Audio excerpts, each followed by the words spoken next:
출애굽기 8장. 하나님께서 모세에게 말씀하셨다. 너는 바로에게 가서 이렇게 말하여라. 하나님의 메시지다.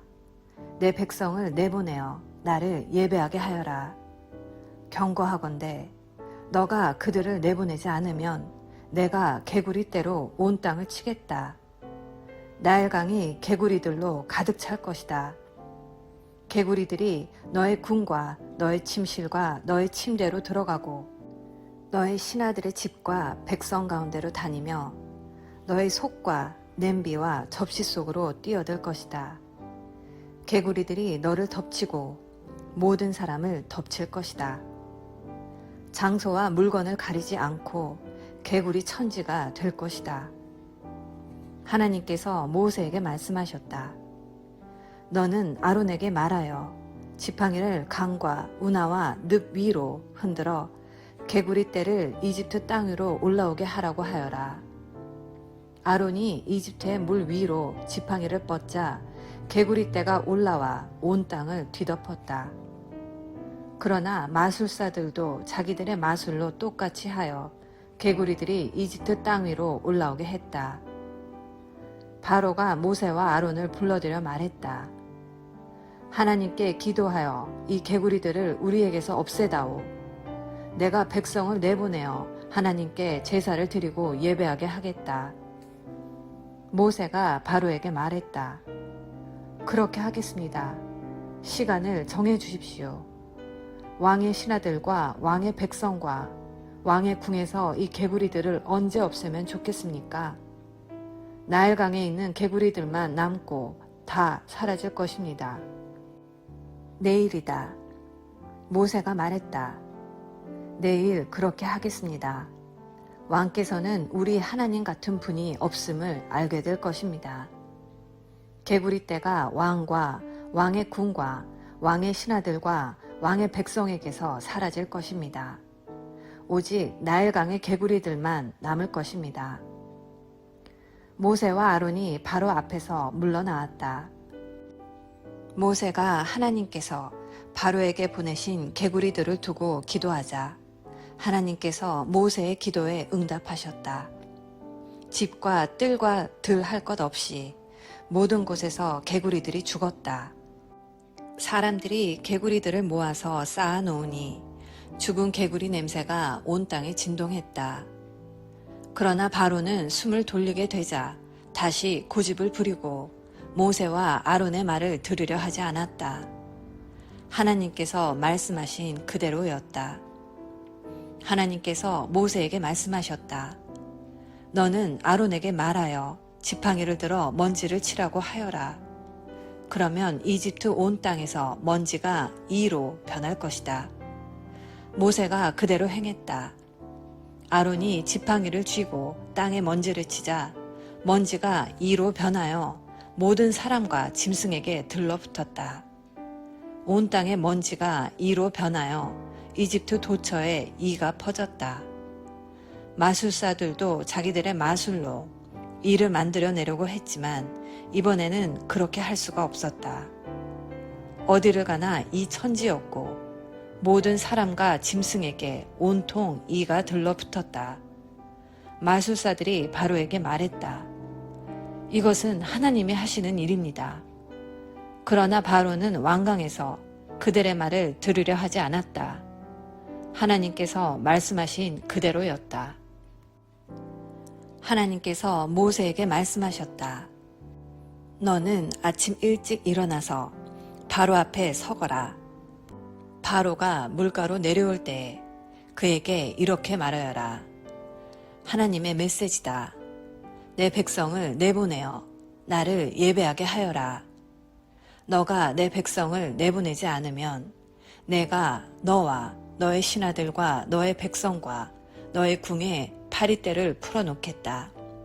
이집트 사람들의 집과 그들이 딛고 선 땅에도 파리떼가 득실거릴 것이다. 그러나 그 일이 일어날 때 내 백성이 사는 고센 땅은 구별하여 거룩한 곳으로 삼겠다. 고센 땅에는 파리떼가 없을 것이다.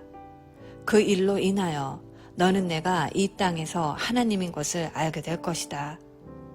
내가 너의 백성과 내 백성을 분명하게 구별하겠다. 이 표적이 내일 일어날 것이다. 하나님께서 말씀하신 대로 행하셨다. 바로의 궁과 신하들의 집에 파리떼가 득실거렸다. 이집트 온 땅이 파리떼로 폐허가 되었다. 바로가 모세와 아론을 불러들여 말했다. 어서 가거라. 너희 하나님께 제사를 드려라. 그러나 이 땅에서 드려야 한다. 모세가 말했다. 그렇게 하는 것은 현명한 일이 아닙니다. 이집트 사람들은 우리가 우리 하나님께 제사를 드리는 것을 몹시 불쾌하게 여길 것입니다. 우리가 이집트 사람들 앞에서 그들이 불쾌하게 여기는 제사를 드리면 그들이 우리를 죽이려 들 것입니다. 우리 하나님께서 우리에게 지시하신 대로 우리가 광야로 사흘 길을 가서 제사를 드리게 해주십시오. 바로가 말했다. 좋다. 내가 너희를 내보낼 테니 가서 광야에서 너희 하나님께 제사를 드려라. 다만 너무 멀리 가지는 마라. 이제 나를 위해 기도해 다오. 모세가 말했다. 내가 이곳에서 나가는 대로 하나님께 기도하여 내일 파리떼가 왕과 왕의 신하들과 왕의 백성에게서 떠나가게 하겠습니다. 그러나 우리를 속이지 마십시오. 왕의 마음이 바뀌어서 우리를 내보내어 하나님께 제사를 드리지 못하게 하는 일이 없기를 바랍니다. 모세가 바로 앞에서 물러나와 하나님께 기도하니 하나님께서 모세의 기도를 들어주셨다. 하나님께서 바로와 그의 신하들과 그의 백성에게서 파리떼를 없애주셨다. 파리가 한 마리도 남지 않았다. 그러나 바로는 또다시 고집을 부리고 백성을 내보내려 하지 않았다. 아멘. 오늘은 출애굽기 8장 말씀을 함께 묵상하였습니다. 오늘 8장에서는 3개의 재앙이 기록되어 있습니다. 개구리, 이, 그리고 파리입니다. 첫 번째 재앙인 개구리는 이집트 사람들은 개구리를 애굽 땅을 기름지게 한다고 여겨서 신성시했다고 합니다. 그런데 이 개구리로 인하여서 온 이집트 땅이 오염되고 결국에는 땅 자체가 사람이 살 수 없는 땅으로 황폐하게 변한다는 총체인 오염을 의미하게 되었습니다.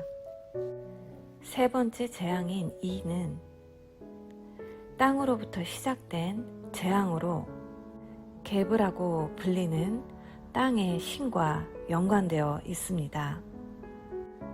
이집트 사람들은 밭을 갈 때마다 대지의 신 게브에게 감사를 드렸다고 합니다. 하나님께서는 이 게브와의 영적인 전쟁을 통해서 여호와 하나님 자신이 누구이신지를 이집트 사람들에게 알게 하신 것입니다. 네 번째 재앙은 파리였습니다. 이때부터 이집트의 요술사들이 그들의 패배를 공식적으로 인정했습니다. 네 번째 재앙과 관련된 이집트의 신은 케프라라고 하는데요. 풍뎅이의 모습을 하고 있고 하루 일정을 관리하는 신으로 숭배되고 있었다고 합니다.